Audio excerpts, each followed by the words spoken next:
The following episode can be viewed on the YouTube channel Bernie or Bust Television.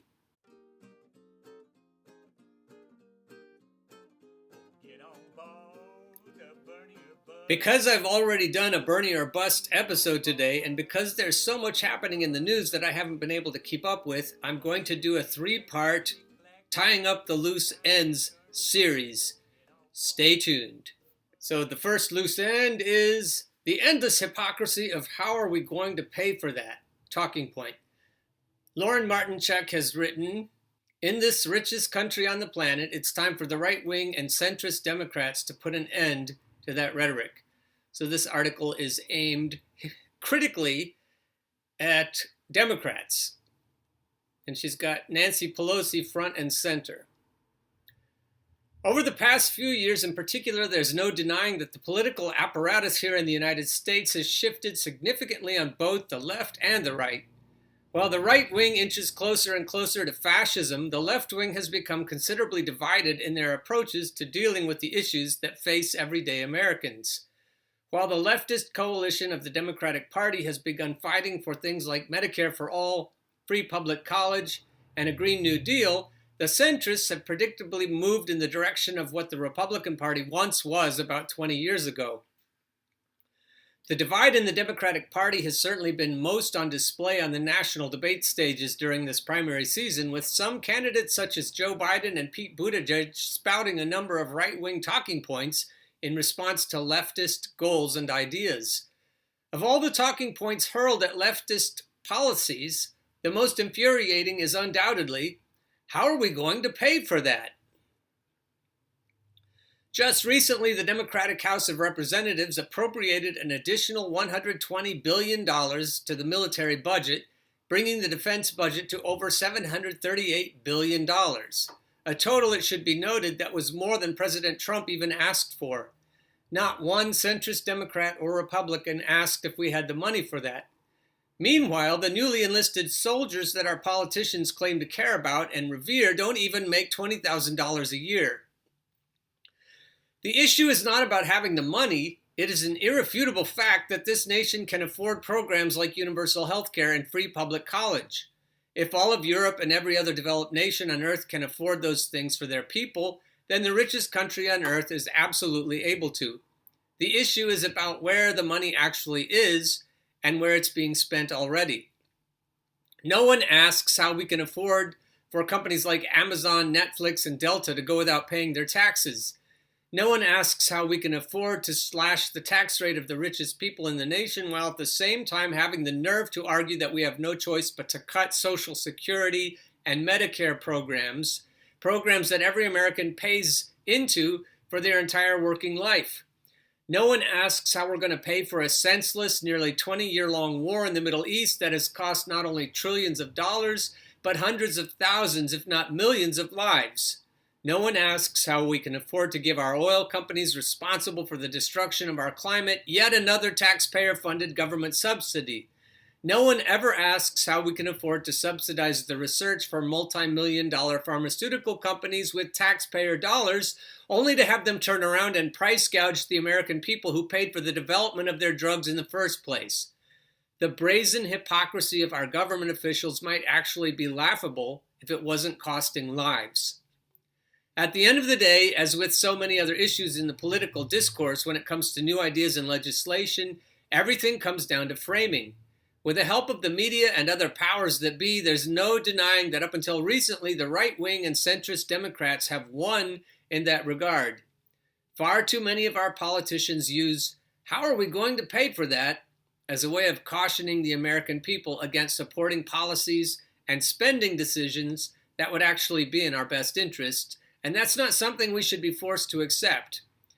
It's time to elect politicians with the courage to turn that narrative on its head, and rather than asking how we're going to pay for things like Medicare for all, they'll show the American people that we can't afford not to.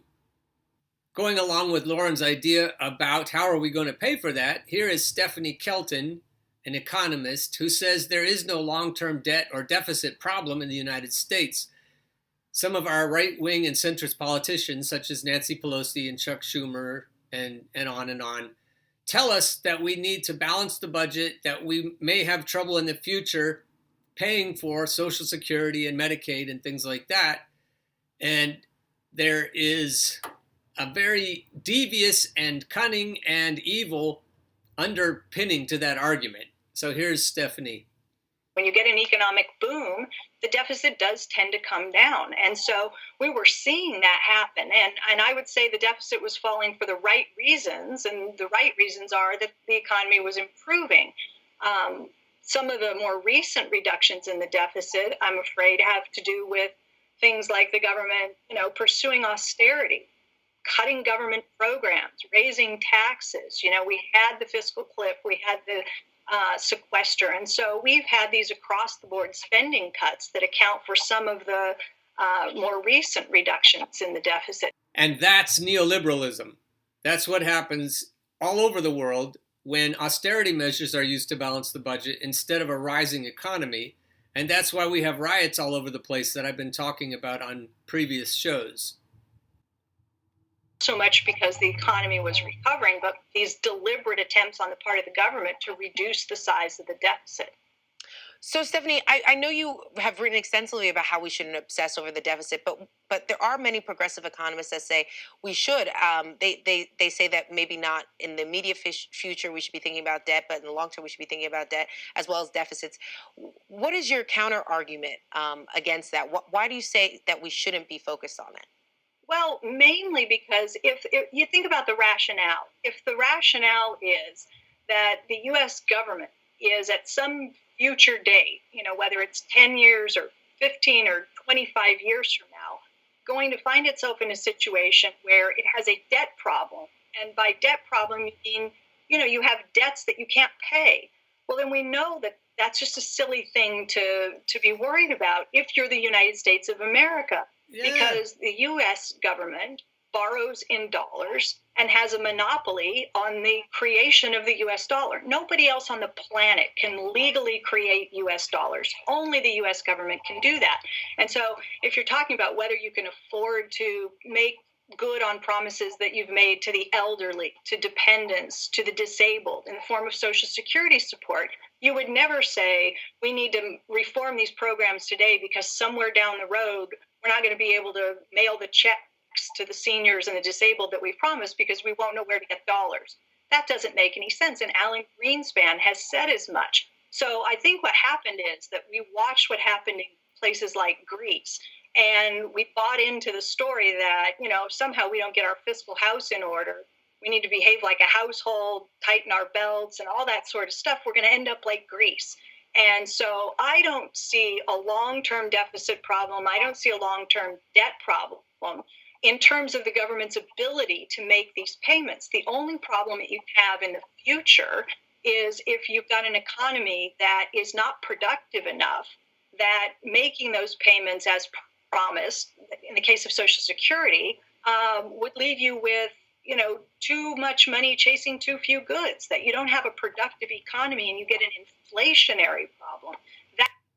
Okay, so we're producing a lot. In 1950, compared to now, we're producing 400% less because of technology advances. So now we're producing 400% more than we were in 1950.